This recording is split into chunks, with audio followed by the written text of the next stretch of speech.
It's 8 a.m. in Philadelphia, and Tom Keyser is on his way to work. Unlike most people, Tom's office isn't in a tower block several hundred meters up. It's actually several floors down in a huge, high-security underground bunker. The reason for all this security is this is the heart of the electricity power grid, and Tom is part of a team who are responsible for ensuring 51 million people across 13 different states are kept supplied with the power they need. This central control room is manned 24 hours a day, 365 days a year. Up to 50 people work here at any one time, monitoring this vast board, which shows the output of over 1,000 different power stations. Their job is to make sure the stations deliver power to the main grid exactly at the moment it's needed. As demand goes up, they need to switch more stations online.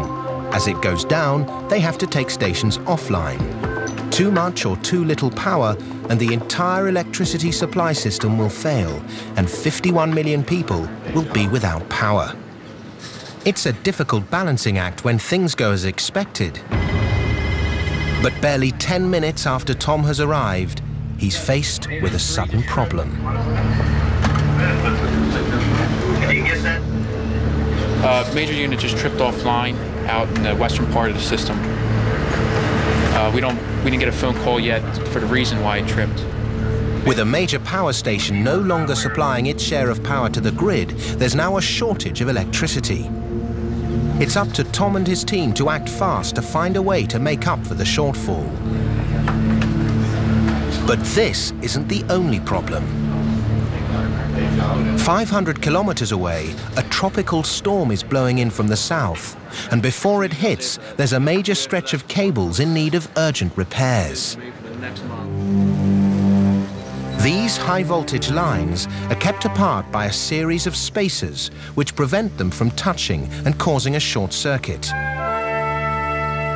But these spacers have become old and worn, and the approaching high winds could cause them to fail, allowing the lines to touch and blacking out an entire district. The trouble is, they can't simply turn off the power to go and fix them, or they'll leave thousands of people without electricity. Fortunately, the power company has the answer in the form of one MD-500 helicopter and its fearless crew, pilot Tracy Albrecht and lineman Dwayne and Spider. I've been doing it 20 years now. It's kind of a lot of fun job. I worked at a power company in Florida for 19 years as a lineman before that, and thought that was the best job in the country until I found this one.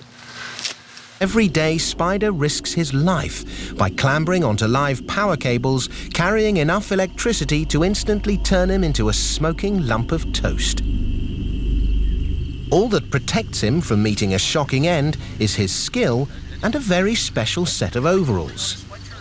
These overalls are called hot suits, and their magic ingredient is steel thread woven into the fabric.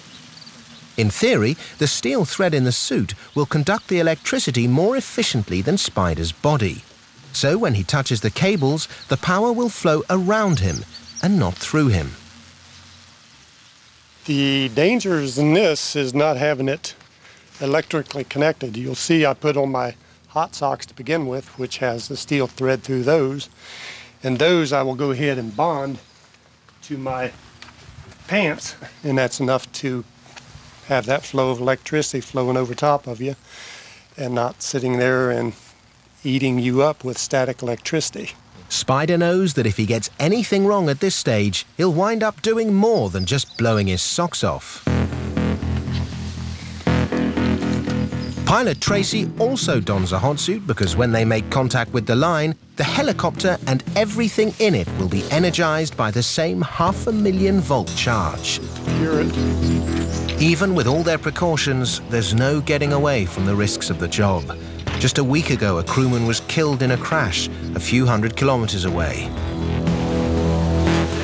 With the team booted and suited, the ground crew prepare the chopper with a special platform, which is electrically connected to the aircraft's body. First up is Dwayne, and once he's safely harnessed to the platform, they're finally ready to take to the sky. They know that any lapse in concentration now could prove fatal. Everybody ready? Ready.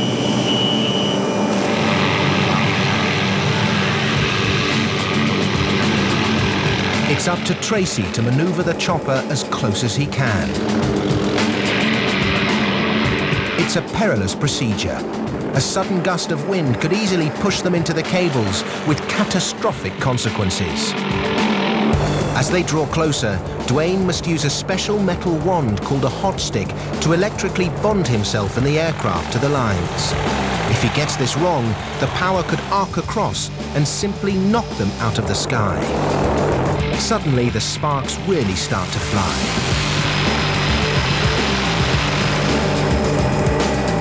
The chopper is now electrically bonded to the line, and Dwayne can get down to the business of fixing the old worn spacers. While pilot Tracy battles to keep the chopper in position, Dwayne must work as quickly as he can. Every second spent hovering next to the line is fraught with danger. After 5 anxious minutes, Dwayne finally has the new spacer in place, and they slowly pull away, using the hot stick to electrically disconnect from the line.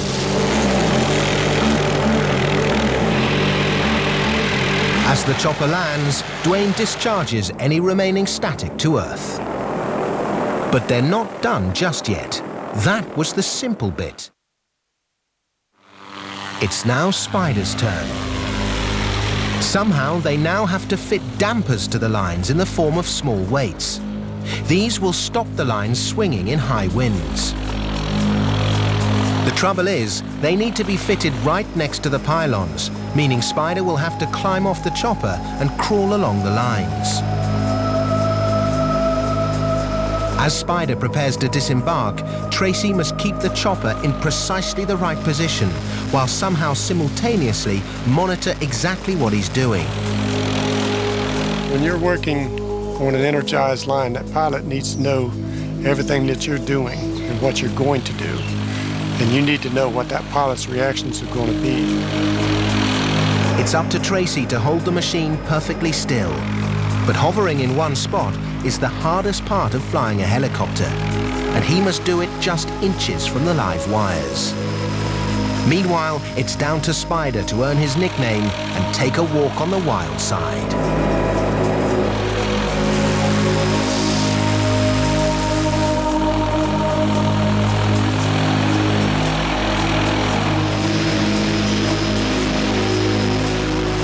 "50 meters above ground, and with only a harness to keep him safe, this is no job for the faint-hearted." And Spider slowly crawls along the live wires to the area where he must fit the dampers. But even once he's finished fitting them, he won't be out of danger. One false move as he tries to get back on board the chopper could prove fatal. Everybody that's been on this platform has had a shock. If you make a mistake, you're going to draw an arc, and it's going to hurt. The chopper slowly draws up to the lines, and Spider carefully bonds on before unclipping his line harness and clambering back on board. After a tense 30 minutes on the lines, Spider's work for the day is finally complete. And despite the obvious dangers, the chopper and its live wire crew remain the quickest way to service the lines. The job is finished just minutes before the storm hits.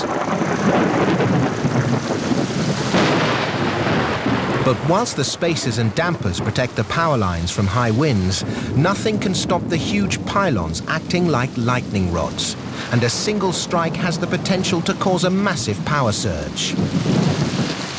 Somehow, the power company need to stop these surges reaching the end user. Or every time there's a strike, it'll blow up every TV in the neighborhood. So before the power from the lines runs into the city, it first comes to one of these. This field full of aluminium tubing is a substation, and it uses a giant circuit breaker to prevent lightning surges reaching your home. If you're sitting around in the evening and there's a thunderstorm going on and you see your lights flicker, that type of 1 second flick that you see on your lights is this breaker dealing with the fault on the line. But the substation is more than just a safety mechanism. If you tried connecting your electric toaster to the 500,000 volt supply in the power lines, it wouldn't be your bread that got toasted. So these giant transformers convert the power into a lower voltage and then route it to your home. Back at the grid control center, Tom Keyser is dealing with the shortage caused by the failed power station. Major unit just tripped offline, but we're taking action now to recover from it. To make up for the shortfall, he's calling on one of the power stations kept in a state known as spinning standby. If it doesn't recover right away, we'll go out with spinning. These stations are kept constantly ready for just this kind of emergency. And with the correct power once again flowing to the grid, the crisis is averted. Frequency's coming back.